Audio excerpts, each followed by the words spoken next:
트럼프는 이란이 도하 회담을 피한 뒤 압박 수위를 더 높였습니다. 그 점에서는 모든 일이 매우 잘 진행되고 있습니다. 하지만 도하에서의 회의는 아마도 매우 중요할 것입니다. 아니면 아닐 수도 있습니다. 곧 알게 됩니다. 하지만 우리는 군사적으로 이기고 있습니다. 군사적으로는 거의 승리했다고 말할 수 있겠습니다. 하지만 군사적으로 이기고 있습니다. 군사적으로 거의 승리했다고 할 수 있습니다.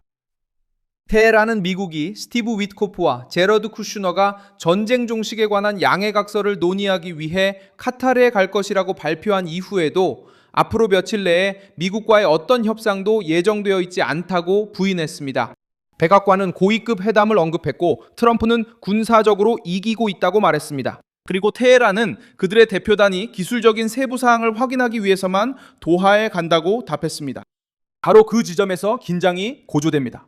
그때부터 만남은 힘의 시험으로 변합니다. 이스라엘은 유엔에서 비난을 받으면서도 자신들이 고립되지 않았다는 것을 증명하려 애쓰는 한편 모든 상황을 주의 깊게 지켜보고 있습니다. 그는 유엔에서 비난을 받으면서 상황을 주시하고 있습니다. 아베르사에는 RBATS 매트리스가 있으며 헝가리 변화도 유엔에서 논의 중입니다.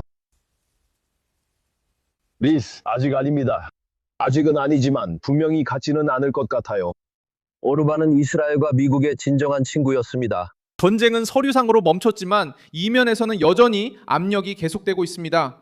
테헤란은 무엇을 얻으려 하는 걸까요? 트럼프는 왜 강경한 태도를 보였을까요? 도하는 어떻게 힘겨루기의 시험대가 되었을까요? 그 이야기를 들려드리겠습니다. 이런 직설적이고 군더더기 없는 컨텐츠를 좋아하신다면 구독을 고려해보세요. 여기서는 매일 이런 영상을 올리고 있습니다. 이란 정부는 앞으로 며칠 동안 미국 당국자들과의 회의는 없을 것이라고 밝혔습니다. 이 말을 한 사람은 이스마일 바카의 이란 외교부 대변인입니다. 그는 테헤란이 양해각서 이행에 집중하고 있으며 특히 석유 판매와 동결 자산 해제와 관련된 조항에 주력하고 있다고 말했습니다. 바카에이에 따르면 이란 기술 대표단이 이번 주 안에 도하로 출국할 예정이지만 이 방문은 트럼프 대표단의 카타르 방문과는 관련이 없다고 했습니다. 워싱턴은 다른 노선을 따랐습니다. 백악관은 트럼프의 특사 스티브 위트코프와 제러드 쿠슈너가 이란 관련 회의를 위해 도하를 방문할 것이라고 밝혔습니다. 대변인 캐롤라인 레빗은 미국이 휴전 약속을 지키고 있다고 밝혔지만 폭력에는 폭력으로 대응할 것임을 분명히 했습니다. 이 경고는 6월 17일에 서명된 14개 항의 양해각서가 4개월간의 분쟁을 끝내고 적대 행위를 중단하며 호르무즈 해협을 재개방하려 했기 때문에 더욱 무겁게 다가옵니다. 이곳은 전 세계 석유와 액화 천연가스가 흐르는데 필수적인 통로입니다. 이란은 도하 방문을 정치적 협상이 아니라 기술적인 요구로 바꾸려 하고 있습니다. 바카에이는 최종 합의를 위한 대화는 아직 시작되지 않았다고 밝혔습니다. 이란 측 설명에 따르면 먼저 양해각서의 이전 조항들이 이행되어야 한다는 것입니다. 어떤 이야기가 맞는지 분명합니까? 당신의 대변인이 매우 빠르게 발표한 이야기입니다. 우리는 미국인들과 만날 계획이 없어서 그런 생각을 접을 수 있었습니다. 처음부터도 가리바바디 씨가 이것을 발표했고 저 역시 어제 그렇게 했습니다.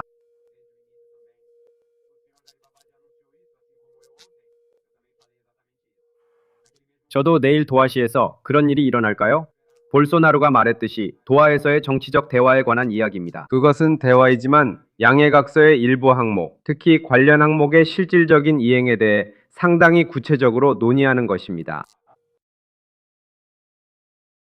공결된 이란 자산의 해제에 관한 것으로 이는 카타르 측과 논의될 예정입니다. 다시 한번 강조하지만 어떤 수준에서도 회의는 없습니다. 우리는 며칠간 미국 측과 별다른 계획이 없습니다. 양해각서에 명시된 여러 항목의 효과적인 이행 과정, 특히 자산 해제와 관련된 항목을 포함하여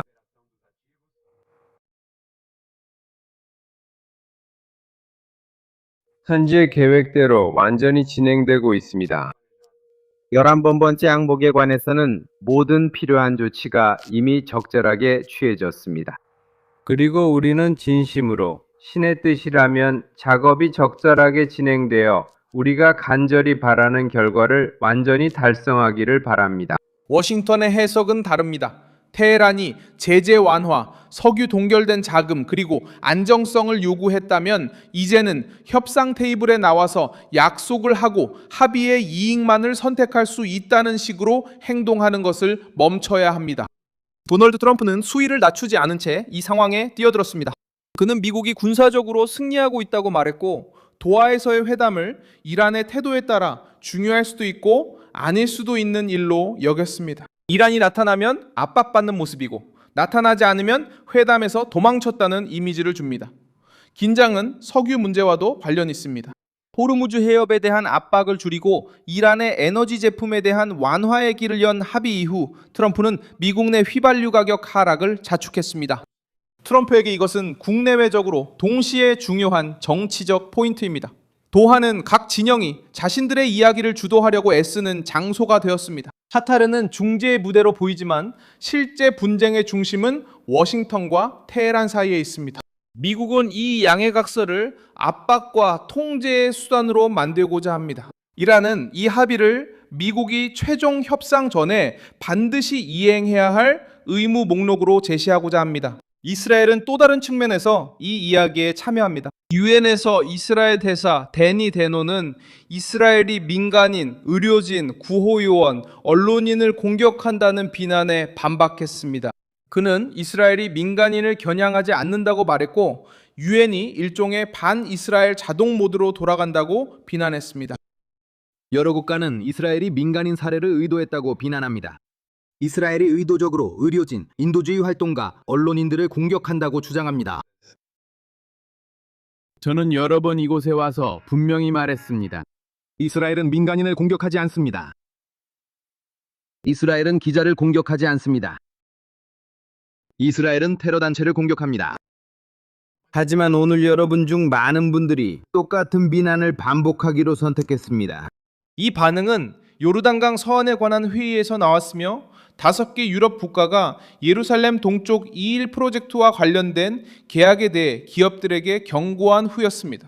베노는 이스라엘이 테러 단체들과 외교적 압박에 동시에 맞서고 있는 상황에서 피고인 자리에 앉는 것을 받아들일 수 없다는 점을 분명히 하려고 했습니다.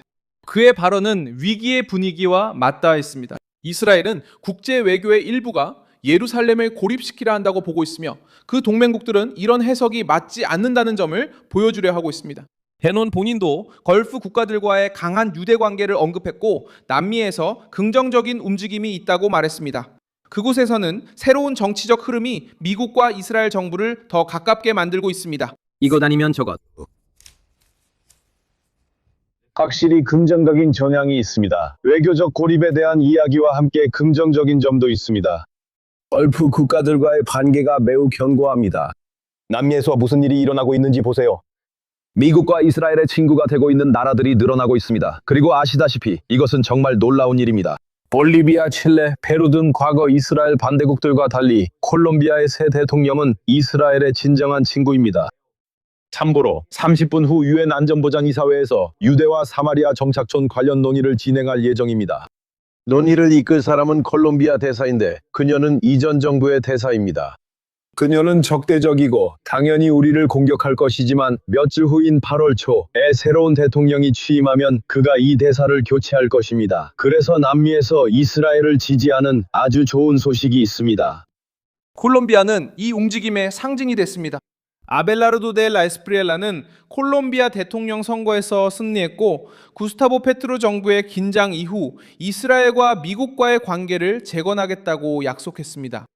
이 점은 중요한데, 단어는 남미의 변화를 이스라엘의 고립이 절대적이지 않다는 증거로 여겼기 때문입니다. 반대로 국제 포럼들이 압박을 가하는 동안 이 지역의 새로운 우파 지도자들은 자국을 워싱턴과 예루살렘 편에 다시 세우려고 시도하고 있습니다. 헝가리도 이스라엘의 계산에 등장했지만 경계심이 따랐습니다.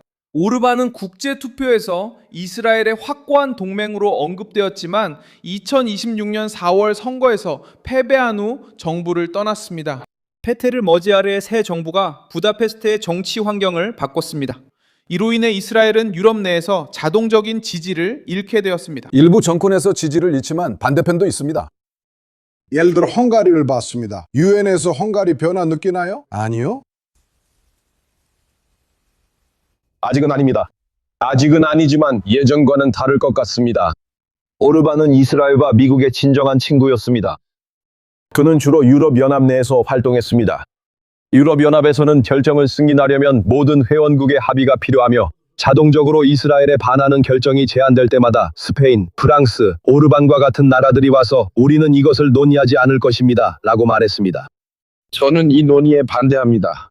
그는 즉시 논의를 거부했습니다. 저는 헝가리의 새 정부에서는 이런 상황이 아닐 것이라고 생각하지만 여전히 체코, 불가리아 등 우리를 지지하고 도와주는 동맹국들이 남아 있습니다. 저는 우리가 혼자가 아니란 메시지를 전하는 게 중요하다고 생각합니다. 모두가 우리를 반대하는 것 같지만 사실이 아니며 세계에는 우리의 친구들이 있습니다. 그래도 대남은 체코 공화국과 불가리아 같은 동맹국들을 언급하면서 예루살렘이 여전히 가장 비판적인 진영 밖에도 중요한 외교적 연결고리를 가지고 있음을 보여주었습니다. 이스라엘 내부에서도 정부는 외부의 포위에 대응하는 일환으로 국가 정체성을 더욱 강화하고 있습니다. 교육부 장관 요아브 키시는 유대학과 시온주의 교육을 공립학교 교육과정의 중심에 두는 개혁을 발표했으며 이는 국가가 재정을 지원하는 공립학교를 대상으로 한 것입니다. 교육, 개혁, 유대교, 시온주의, 교육과정, 학교. 어려움에도 불구하고 우리는 계속해서 교육을 추진하고 있습니다. 우리는 유대인의 정체성을 잊지 않습니다. 그것이 바로 모든 것을 지탱하는 우리의 중심 기둥입니다. 이스라엘 땅과의 우리의 연결, 토라, 그리고 세대를 잇는 전통. 우리는 교육 시스템에서 유대인 정체성을 강화하기 위해 토라를 학문으로 전통을 위해 수천만을 투자했습니다. 이 프로그램은 학생들의 교육 과정에서 유대인 정체성을 필수적인 기반으로 삼고 예산을 확대하며 성경, 역사, 유산, 이스라엘 땅과의 연결과 관련된 내용을 포함하도록 하고 있습니다. 정부는 내부에서 문화적 기반을 강화하기 위해 노력하고 있습니다. 외부로부터 압박을 받는 한 나라는 새로운 세대가 자신의 역사, 신앙, 정당성과의 유대를 잃지 않도록 하려고 합니다. 도널드 트럼프도 미국 내의 이념적 갈등과 외부 위기를 연결지었습니다. 트럼프 최근 연설에서 그는 민주사회주의 후보들의 부상을 미국 국가에 대한 심각한 위협으로 규정했습니다. 두우라 은바메다니는 이번 주 인터뷰에서 사회주의 후보들의 얼굴이 될 의향이 있다고 밝혔습니다. 전 세계 사회주의 확산이 걱정되시나요? 사실 저는 이것이 우리 국가의 큰 위협이라고 봅니다. 왜냐하면 그것은 사회주의가 아니라 사실상 공산주의이기 때문입니다. 그들은 사회민주주의자라는 단어를 사용합니다. 왜냐하면 그게 더 듣기 좋게 들리기 때문이죠. 하지만 사실 그들이 말하는 것은 공산주의입니다. 제 생각에는 이것이 우리나라가 존재한 이래, 어쩌면 건국 이래로 가장 큰 위협이라고 생각합니다. 여기에는 1차 세계대전, 2차 세계대전, 9.11 테러도 포함됩니다. 진주만 공격도 포함됩니다. 저는 이것이 우리나라의 가장 큰 위협이라고 생각합니다. 사람들이 웃을 수도 있지만 똑똑한 사람들은 그가 맞을 거야 라고 할 겁니다. 이것은 미국의 공산주의를 도입하는 일입니다. 이렇게 위험한 일은 처음입니다. 감사합니다. 이 발언은 중간 선거를 앞둔 상황에서 나왔습니다. 이란에 대한 약함과 급진 좌파의 진출은 같은 문제의 일부입니다. 트럼프가 상식으로 통치한다고 말할 때 그는 자신의 입장을 이념적 혼란이라고 부르는 것과 대조하려고 합니다. 이란의 경우 상식이란 테헤란이 협상을 거부하는 동안 테헤란을 보상하지 않는 것을 의미합니다. 북미의 경우에는 공산주의를 미국인의 삶에 대한 직접적인 위협으로 공격하는 것을 의미합니다. 이란이 약속한 것을 이행하거나 아니면 회담에서 도망치는 것이 어떤 공식 성명보다 더 큰 의미를 갖게 됩니다. 이 영상을 끝까지 시청해 주셔서 정말 감사합니다. 화면에 표시되는 픽스키를 통해 저희 프로젝트를 후원하고 재정적으로 기여해 주세요. 저희는 독립 채널로 진실된 정보 전달에 집중합니다. 여러분의 후원이 저희 활동에 큰 힘이 됩니다.